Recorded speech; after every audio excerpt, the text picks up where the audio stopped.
สวัสดีครับพี่น้องโอ้ยราคาเข้าขึ้นอีกละราคาคือเข้าขึ้นรอบเย็นรอบแรงแสดงว่าเข้าเจ้าดอกขอ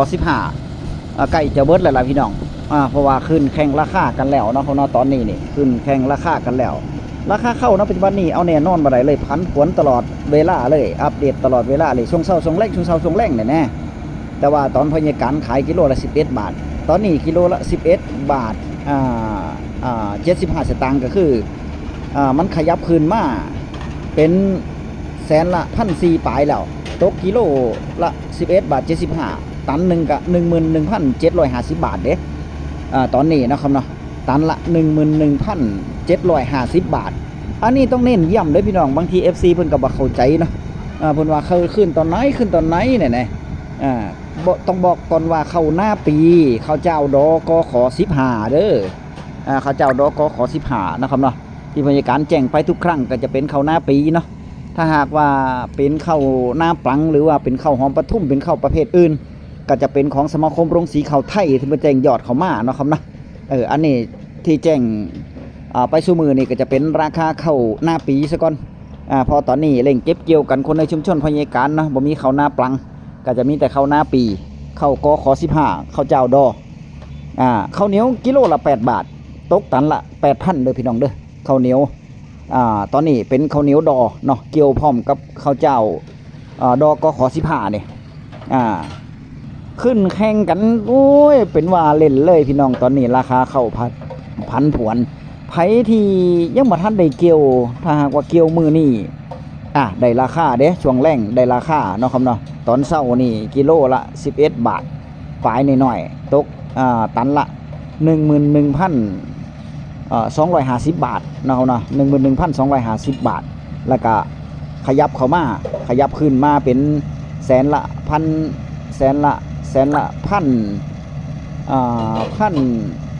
1,150 บาทนะก็ตกตันละ 11,666 บาทแต่ว่าตอนแรกนี่อัปเดตแน่นอนแล้วราคา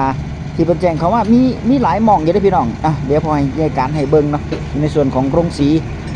โรงสีที่เพิ่นแจ้งเขามามาเบิ่งกันราคาข้าวขึ้นรอบเย็นลานอุดมทรัพย์แสนละ 1,410 บาทเท่ากับว่าวันที่6พย2568ที่พี่น้องโลตกกิโลกรัมละ10,000ตกกิโลกรัมละ11 บาท 75 ตังค์หรือว่าตันละ 11,750 บาทนี่เห็นบ่ 11,750 บาทมีเบอร์โทรติดต่อได้พี่น้องโทรไปหาแม่อุดมเด้อเพราะว่าร้านอุดมทรัพย์เนาะครับนะเพิ่นให้เบอร์ติดต่อไว้อยู่ไผที่จะขายก็ไปขายได้เนาะครับเนาะพิกัดบ้านคำจานตำบลละเวอำเภอพิบูลมังสาหารจังหวัดอุบลราชธานีพี่น้องตอนนี้ราคาเข้าไปซ้ำนี่เด้อในส่วนของตำบลละเวพิกัดบ้านคำจานอำเภอพิบูลมังสาหารพี่น้องจังหวัดอุบลราชธานีในส่วนของพื้นที่อำนาจเจริญบ้านพ่อใหญ่การก็ขึ้นมา2 มื้อแล้วก็คือเมื่อวานกับมื้อนี้นะครับเนาะตกกิโลกรัมละแสนละ 1,400ตกกิโลกรัมละ 11,666 บาทบ่ได้ขึ้นปานร้านอุดมทรัพย์เนาะครับนะแต่ว่ามันก็ยังดีกว่าที่บ่ขึ้นอยู่แถวอำนาจเจริญบ้านพ่อใหญ่การขึ้นอยู่ 11,666 บาทอันนี้ราคาเข้าหน้าปีเขาเจ้าดกข15ที่พ่อใหญ่การแจ้งไปเนาะครับเนาะก็ถือว่าของพ่อใหญ่การเบิดละเขาเจ้าดอนะลองเกี่ยวแต่เขาเจ้าใหญ่อย่างเดียวเข้าหอมมะลิ105ที่นี่ในความเป็นไปได้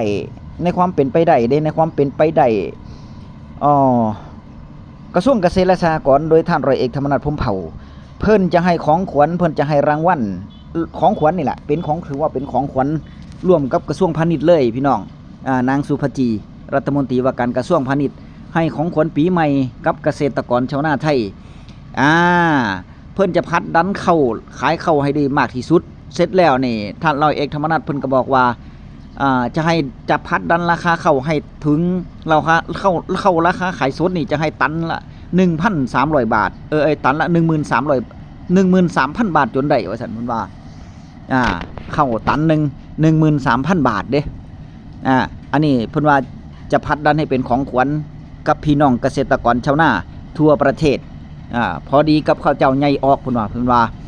ข้าวหอมมะลิ105ออกพอดีเนาะครับเนาะที่นี่มาเบิ่งว่าเพิ่นจะเฮ็ดได้หรือบ่ได้หรือว่าเฮ็ดได้มากน้อยส่ำใดแต่ว่าตอนนี้เข้าตันละ 13,000 12,000 13,000ที่ร้อยเอกธรรมนัสเว้านี่จักอยู่ไสพี่น้องแถวบ้านพ่อใหญ่การบ่ฮอดเลยเนาะครับเนาะบ่ฮอดเลยบ่มีบ่เห็นแล้วก็บ่มีแนวโน้มว่าราคามันจะฮอด 12,000 13,000 บุญเด้ถ้าว่าเกี่ยวข้าวเจ้าใหญ่ได้ขายสดนี่ตันละ 13,000 นี่โอ้ยเกษตรกรบ่ตากให้มันยุ่งยากดอกเนาะครับเนาะบ่ตากให้มันยุ่งยากดอกขายเทขายเบิดเลยนั่นล่ะเทขายเบิดเลยร้านข้าวแต่ละร้านพ่อใหญ่การจะให้เบิ่งเด้อร้านข้าวแต่ละร้านมาเบิ่งร้านข้าวแต่ละร้านพ่อใหญ่การจะมาอ่านให้เบิ่งเด้อแล้วก็ให้เบิ่งเอาพี่น้องว่าหม่องไหนเป็นหม่องใดเนาะครับที่เพิ่นรับซื้อณราคาปัจจุบันนี้ตอนเช้ามาตั้งแต่เช้ามาวันที่6มื้อนี้แต่ว่าเกษตรกรชาวนาเฮาก็จะเกี่ยวได้เฉพาะมื้อนี้มื้อเดียวหั่นละมื้ออื่นนี่คาดว่าฝนจะตกเลยวันเลยขึ้นฮอดวันที่8วันที่9พุ่นล่ะโดยเฉพาะอุบลราชธานีตอนนี้บ้านพ่อใหญ่การอำนาจเจริญนี่เบิ่งท้องฟ้าแงนเบิ่งฟ้าแล้วโอ้ยมีแต่ก้อนขี้ฟ้าครึ้มบัดมื้อนี่แดดบ่ค่อยออกมื้อนี้นี่แดดแทบจะบ่เห็นเลยแต่ว่าท้องฟ้ามันแบบมุนมัวหมองเนี่ยสีเทามัวหมองแบบครึมเลยจื้อลมก็บ่ลมเด้บ่มีลมบ่มีหยังมิดอิงติ่งฮ้อนอบอ้าวอยู่ฮ้อนอบอ้าวอยู่เบิ่งราคาเข้ากันไปเรื่อยๆพี่น้องร้านเข้าแต่ละร้านเนาะว่าเพิ่นรับซื้อไปเท่าใดตั้งแต่เช้ามาสำหรับมื้อนี้วันที่6เปิดขายแบบคึกคักเลยแย่งลูกค้ากันและนิรนาศเลยพี่น้องในส่วนของกระทรวงพาณิชย์กับกระทรวงเกษตรและสหกรณ์ที่เพิ่นจับมือกันจะให้เป็นของขวัญปีใหม่ให้กับเกษตรกรชาวนาไทยนี่ก็มารอลุ้นรอเบิ่งก่อนว่าข้าวเจ้าใหญ่มันจะฮอด 13,000 บ่ตามที่ร้อยเอกธรรมนัสพรหมเผ่าเพิ่นแจ้งออกมาก็คือราคาข้าวเพิ่นจะผลักดันให้มันถึงตันละ 13,000 บาทพี่น้อง13,000 บาทราคาข้าวไข่สดเด้แต่ตอนนี้ราคาข้าวแห้งนี่ถ้าเฮาตากแล้วไปขายนี่แสนละ1,900เด้อแสนละ1,900ตกกิโลละ15 บาทปลายอยู่ตกกิโลละ15 บาทปลายตกตันละ 15,000 กว่าบาทอยู่เอา1,900หาร120เนาะครับเนาะตกตันละข้าวแห้งเด้อถ้าเป็นข้าวแห้งความชื้นบ่เกิน 15% นี่ก็เป็นข้าวหอมมะลินี่ตันละ 15,833 บาทแถวชุมชนบ้านพ่อใหญ่การขายข้าวแห้งเนาะครับเนาะขายข้าวแห้งที่บางทีมันก็เป็นปี67ที่เพิ่นเอาไว้ที่เข้าเพิ่นว่าข้าวเจ้าดอมันเกี่ยวแล้วเพิ่นก็จะเอาออกขายกันเพิ่นก็จะเอาออกขายกันแน่ๆเป็นข้าวเก่าก็แต่ว่าเป็นข้าวใหม่ถ้าเป็นข้าวใหม่นี่บ่แน่ใจว่าราคาซำนี้บ่แต่เห็นเพิ่นติดป้ายไว้ก็คือข้าวหอมมะลิติล่ะแล้วก็ความชื้นบ่เกิน 15% ก็ถือว่าเป็นข้าวแห้งแสนละ 1,900 แล้วราคาข้าวสดนี่เบิ่งนี่พี่น้องเบิ่งป้ายนี่ก็ฮู้เนาะครับเนาะแต่ว่าข้าวสดซื้อแสนละซำนี้นี่นี่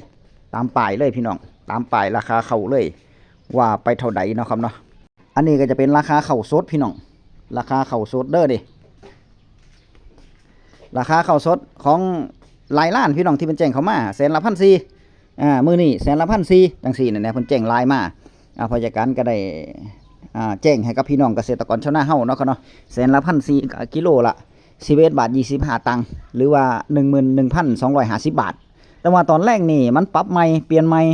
อัปเดตเวลาล่าสุดเลย5 โมงแรงเนาะครับเนาะเข้าแสนละ 1,410 บาทแสนละ 1,410 บาทตกกิโลละ11 บาท 75 ตังค์หรือว่าแสน 11,750 บาทเด้อราคาเข้าเนาะครับเนาะก็บ่ว่าไผเด้อพี่น้องมีเข้าก็อยากขายเข้าเนาะครับเนาะยามขายไปแล้วมันขายได้เที่ยเดียวมันขึ้นนำก้นเสียดายขนาดหนักเลยพออย่างกันก็เสียดายขนาดหนักเลยเนาะครับเนาะว่าจะไปนำหาร้านเข้าเพิ่นอยู่ขอเพิ่มบ่ได้บ่ เพราะว่าเพิ่นเข้าเฮาเพิ่นก็ยังบ่ทันได้ออกเนาะเพิ่นก็ยังกองไว้อยู่แน่ๆนี่โอ้ยเทคนิคของนายทุนนี่พี่น้องยามเข้าหลายๆนี่ปวดหัวเลยเนาะกดราคา 2-3 มื้อกดราคาลง 2-3 มื้อรวมกันบัดนี้ร้านเข้าโทรหากันกดราคาเข้าลง 2-3 มื้อแล้วก็มาขยับราคาเข้าขึ้นอีก 2-3 มื้อคนก็ไปเทไปขายกันบัดนี้มันเป็นเทคนิคมี FC พยาการท่านนึงเพิ่นว่า มันบ่แม่นหัวหมอเพิ่นเอิ้นว่าขี้โกงว่าซั่นเพิ่นว่า ซุ่มนายทุนลงสีพี่น้องผู้จัดการบ่ได้เว้าเด้อ FC ผู้จัดการว่า แต่ทั้งนี้ทั้งนั้นก็ขอความเห็นใจแหน่เนาะครับเนาะอย่าไปกดราคาเกษตรกรชาวนาเฮาหลายยามขายข้าวก็ให้ได้ลืมตาอ้าปากแหน่ปีละเที่ยหนึงเนาะปีละเที่ยหนึงได้ขายข้าวนั่นยามขายแล้วก็แล้วเด้เบิดแล้วก็แล้วเด้มันบ่มีอีกเด้กว่าจะได้ขายข้าวอีกก็พุ่นล่ะรอปีหน้าพุ่นเด้เฮ็ดนายากกระดอกกระเดี้ยไหนจะ